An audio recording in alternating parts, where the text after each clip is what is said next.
Caving is an activity that very few people in the world enjoy. Some do it for the thrill of exploration, while some do it simply for physical exercise. But for a lot of people, caving, or spelunking as it's called in the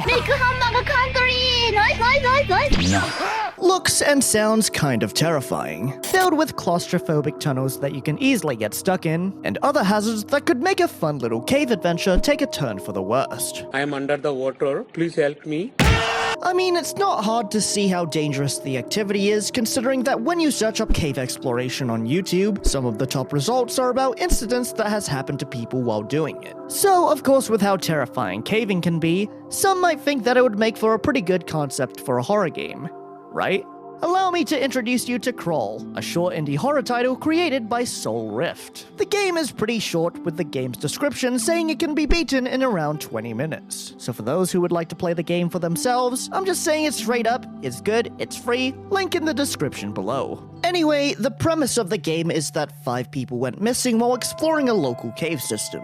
And although a rescue expedition was commenced, the team came back with nothing to show for it. This is where we, a lone journalist, decides to investigate the cave ourselves, to find out what really happened to the 5 people who went missing, while also saying that it will be an incredible story for the news. And here is where we are dropped right into the cave. Our goal in this game is to take 5 photos of stuff from the people who have gone missing. What we have brought with us to the cave are 3 things: a camera to capture photos, a flashlight, and a map of the entire cave. With nothing else for us to do, we start crawling forwards. One of the first things that you will notice when you start playing the game is that the movement feels very clunky and restrictive, and there will be times where you will get stuck and will have to try and wriggle your way through certain areas. You know, like how you would if you were actually caving. You are also unable to crawl backwards, so if you ever go the wrong way, the only thing that you can really do is look around on your map to try and find somewhere that you can loop around. Speaking of our map though, one of the first things you'll notice when you open it up is that this part kind of looks like a penis.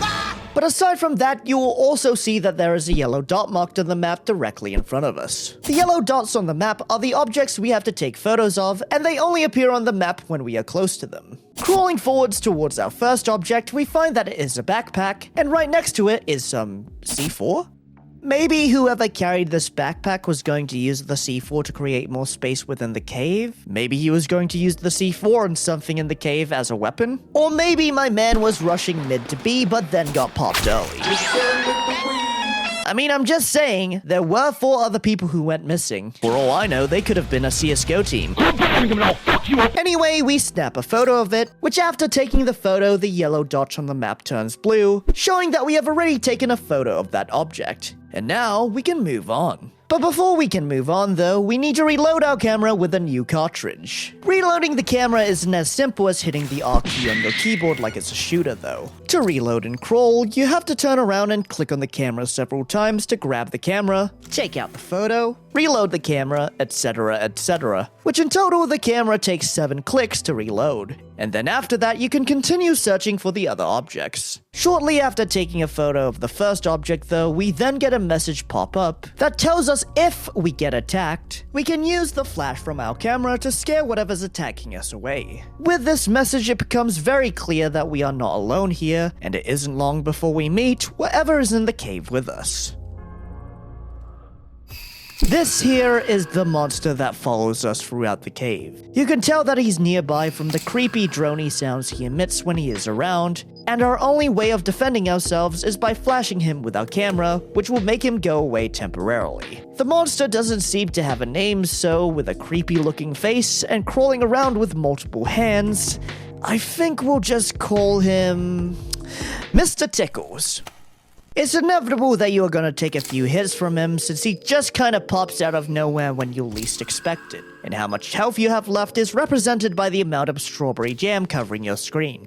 Thankfully though, it seems that our character can take a fair few amount of hits before he dies, so I wouldn't worry too much about dying.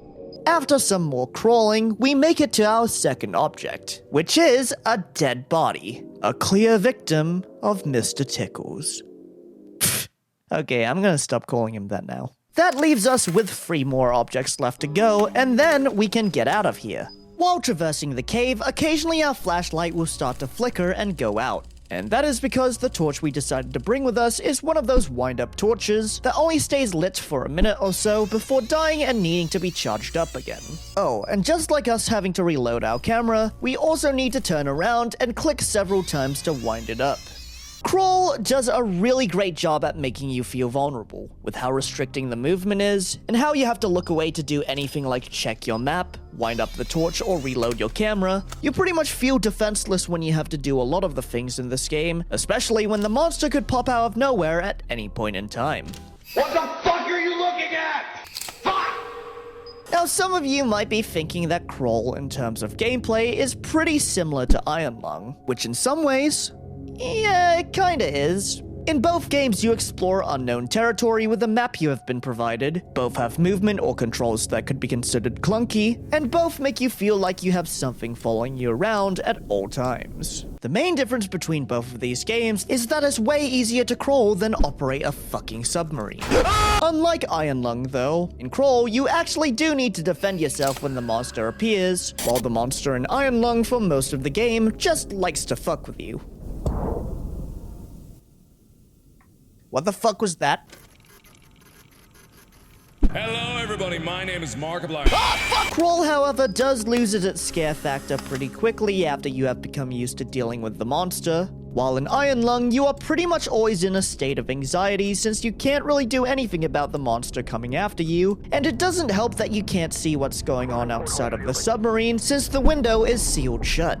Anyway, after getting lost for a bit, we eventually stumble across the third object, another dead body. Pulling out our camera, we take the photo, and now that's 2 more objects left to go.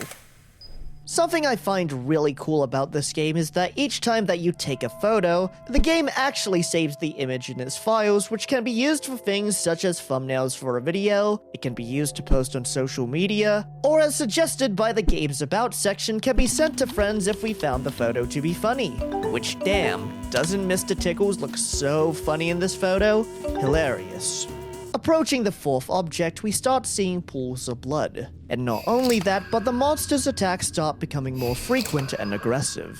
This general area of the cave is the most tense, with the monster's attacks being more frequent and trying to balance getting as much movement as possible, all the while having to stop constantly to reload our camera as well as wind up our flashlight. Man, this shit can get pretty intense. Given the blood and the monster's constant attacks, I think it's safe to say that we are basically in the monster's nest right now. Following the blood trail, we find a skull lying on the floor, and as we crawl deeper inside, we find our 4th object, which is a stack of skulls. Counting the skulls we found on the floor as well as the ones stacked up, all of these total to 5 skulls, meaning that all of the skulls that we have found belong to the 5 people who went missing in the cave. Let's snap this photo and get the hell out of here, shall we? Now we are on to our last object, which I assume is in the one place we haven't looked yet, which is, that's right, the penis. Crawling towards our final destination while also fighting back the monster, we reach the area of the final object. We find the body, we take the photo, and then... no one ventured into this cave ever again. Sometime after the lone journalist's disappearance, the cave was finally sealed by the same company who started it all. By company, I'm just going to assume that they are talking about the rescue expedition team. May the missing people and the horrors that lurk beneath rest unbothered forever. Crawl was a short yet unique horror game. I really liked how vulnerable the game was able to make me feel, with the mechanics of actually having to look away and scramble around for your items when you needed to access them. Man, that shit made me anxious as hell, dude. The overall scare factor of the monster, though, does wear off after a few encounters, where the game eventually just becomes a test of your reflexes. I personally wish that the introduction of the monster and how to deal with it took the form of an in-game note left by one of the victims, rather than a random message pop up straight up telling you what to do. I don't know, I just think that the game would have felt a lot more immersive that way, that's all. Once you have finished the game for the first time, you unlock a new game mode called Madness Mode, which is basically an endless version of the normal mode where the main goal is to take as many photos of the objects as you can and surviving as long as possible. The game also records your completion time in the normal mode, so if you want, you can try speedrunning the game, adding some replay value to those who are interested in speedrunning. But anyway guys, that was Crawl. Thank you everyone who stuck around till the end of the video. I hope to catch you all in the next one. Bye bye.